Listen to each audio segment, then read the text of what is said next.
नमस्कार, मैं मुस्कान कनौजिया और आप देख रहे हैं एसीसी न्यूज़ टुडे। 31 मई को उत्तराखंड की चंपावत विधानसभा सीट पर उपचुनाव होने जा रहे हैं। मुख्यमंत्री पुष्कर सिंह धामी बीजेपी प्रत्याशी के तौर पर चुनाव मैदान में हैं। दरअसल धामी अपनी परंपरागत सीट खटीमा से विधानसभा का चुनाव हार गए थे।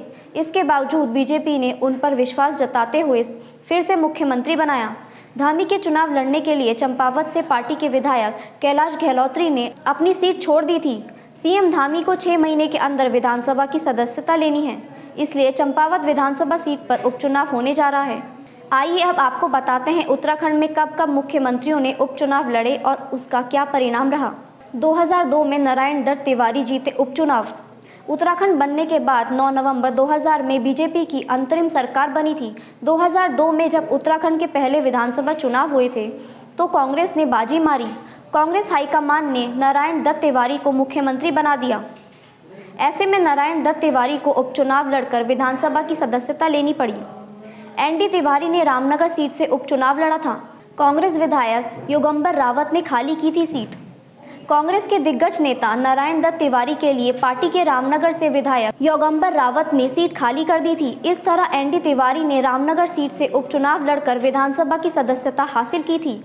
एनडी तिवारी उत्तराखंड के पहले मुख्यमंत्री थे जो उपचुनाव लड़े और धमाकेदार अंदाज में जीते।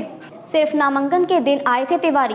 दिलचस्प बात यह है कि नारायण दत्त तिवारी रामनगर से उपचुनाव लड़ रहे थे, लेकिन वो रामनगर सिर्फ नामांकन के दिन आए थे। इसी दिन उन्होंने एमपी हिंदू इंटर कॉलेज के मैदान में जनसभा को संबोधित किया था। एनडी तिवारी ने मन से जनता से पूछा था कि क्या वह चुनाव प्रचार करने आए। इस पर जनता ने हाथ उठाकर उन्हें बिना शर्त जिताने का विश्वास दिलाया था।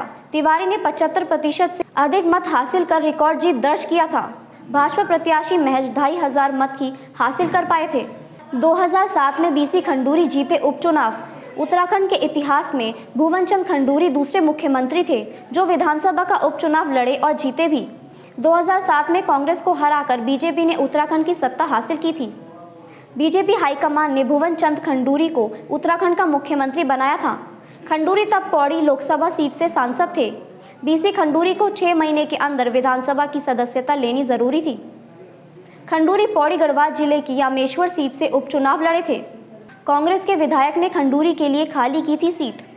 2007 के विधानसभा सीट उपचुनाव में बड़ा दिलचस्प नजारा हुआ था। बीसी खंडूरी के लिए बीजेपी विधायक ने नहीं बल्कि कांग्रेस के विधायक ने सीट खाली की थी। धूमाकोट से कांग्रेस ने तत्कालीन विधायक टीपीएस रावत ने भुवन चंद खंडूरी के लिए अपनी सीट खाली कर दी थी। इससे उत्तराखंड से लेकर दिल्ली तक के कांग्रेस नेता हैरान रह गए थे। फौजी ने फौजी के लिए खाली की थी सीट। दरअसल भुवन चंद खंडूरी और टीपीएस रावत दोनों ही फौजी अफसर रहे थे। खंडूरी मेजर जनरल पद से रिटायर हुए थे। टीपीएस रावत लेफ्टिनेंट जनरल के पद से रिटायर हुए थे। इस तरह बीसी खंडूरी फौज में टीपीएस रावत के सीनियर अफसर थे। टीपीएस रावत ने इसी का सम्मान करते हुए अपने सीनियर अफसर रिटायर्ड मेजर जनरल भुवन चंद खंडूरी के लिए अपनी धूमाकोट विधानसभा सीट खाली कर दी थी। खंडूरी ने कांग्रेस के सुरेंद्र नेगी को हराया था। कांग्रेस ने भुवन चंद खंडूरी के खिलाफ धूमाकोट सीट पर सुरेंद्र सिंह नेगी को उपचुनाव लड़ाया था। सुरेंद्र सिंह नेगी अपने बीजेपी राज्य के मुख्यमंत्री के सामने टिक नहीं पाए थे। इस तरह 29 अगस्त 2007 को बीसी खंडूरी धूमाकोट से उपचुनाव जीतकर विधानसभा सदस्य बन गए थे। खंडूरी ने उपचुनाव 14,000 वोटों के अंदर से जीता था। 2012 का उपचुनाव विजय बहुगुणा ने जीता। उत्तराखंड में तीसरी बार मुख्यमंत्री के रूप में विजय बहुगुणा ने 2012 में चुनाव जीता था। 2012 में बीजेपी को हराकर जब कांग्रेस सरकार में आई तो कांग्रेस हाईकमान ने चौंकाने वाला निर्णय लेते हुए हरीश रावत की जगह पैराशूट की तरह विजय बहुगुणा को उत्तराखंड का मुख्यमंत्री बना दिया था। विजय बहुगुणा को 6 महीने के अंदर विधानसभा की सदस्यता हासिल करनी थी, इसलिए 2012 में उपचुनाव करवाया गया। बीजेपी विधायक ने विजय बहुगुणा के लिए खाली करी थी सीट। विजय बहुगुणा तब टिहरी सांसद थे। मुख्यमंत्री बनने पर विजय बहुगुणा को 6 महीने के अंदर विधानसभा की सदस्यता हासिल करनी थी। ऐसे में उनके लिए सीट की खोज हुई। भुवन चंद खंडूरी के लिए कांग्रेस के टीपीएस रावत ने धूमाकोट सीट खाली कर दी थी, तो 2012 में विजय बहुगुणा के लिए सितारगंज से बीजेपी विधायक करण मंडल ने अपनी सीट खाली कर दी थी। विजय बहुगुणा ने बीजेपी के दिग्गज प्रकाश पंत को हराया था। बीजेपी के विधायक ने कांग्रेस के मुख्यमंत्री के लिए सितारगंज सीट छोड़ दी। बीजेपी ने विजय बहुगुणा के खिलाफ अपने दिग्गज नेता प्रकाश पंत को चुनाव लड़वाया था। हालांकि प्रकाश पंत उपचुनाव में मुख्यमंत्री विजय बहुगुणा को नहीं हरा सके।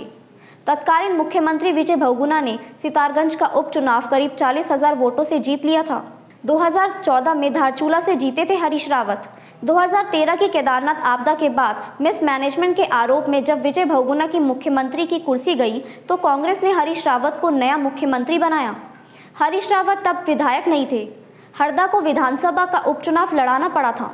धारचूला के कांग्रेस विधायक हरीश धामी ने हरीश रावत के लिए अपनी सीट खाली कर दी थी। हरीश रावत ने करीब 19,000 वोटों से बीजेपी की बीडी जोशी को पराजित किया था। 2022 में चंपावत विधानसभा सीट से सीएम धामी मैदान में। 2022 में भी उत्तराखंड की राजनीति में ये नया मोड़ है। खटीमा से चुनाव हारने के बावजूद बीजेपी ने पुष्कर सिंह धामी को मुख्यमंत्री बना दिया। अब धामी को 6 महीने के अंदर विधानसभा का सदस्यता बनना है। ऐसे में बीजेपी के चंपावत से विधायक कैलाश गहलोत्री ने मुख्यमंत्री के लिए अपनी सीट खाली कर दी। चंपावत सीट पर सीएम धामी का निर्मला गहलोत का मुकाबला है। अब तक 4 मुख्यमंत्री उत्तराखंड विधानसभा सदस्य बनने के लिए उपचुनाव लड़े हैं। चारों मुख्यमंत्रियों ने आसानी से उपचुनाव जीते हैं। पुष्कर सिंह धामी उत्तराखंड के 5वें मुख्यमंत्री हैं जो विधानसभा सीट का उपचुनाव लड़ने जा रहे हैं। खटीमा को हार का स्वाद रख चुके धामी की राजनीति किस्मत का ताला 31 मई को चंपावत में ईवीएम में बंद होगा। 3 जून को चंपावत उपचुनाव का परिणाम जब आएगा तो पता चल जाएगा कि पुष्कर सिंह धामी मुख्यमंत्री के रूप में उपचुनाव चुके धामी की राजनीति किस्मत का ताला 31 मई को चंपावत में ईवीएम में बंद होगा। 3 जून को चंपावत उपचुनाव का परिणाम जब आएगा तो पता चल जाएगा कि पुष्कर सिंह धामी मुख्यमंत्री के रूप में उपचुनाव जीतने के एनडी तिवारी, बीसी खंडूरी, विजय बहुगुणा और हरीश रावत का रिकॉर्ड कामयाब रख पाते हैं या फिर ये रिकॉर्ड टूटता है।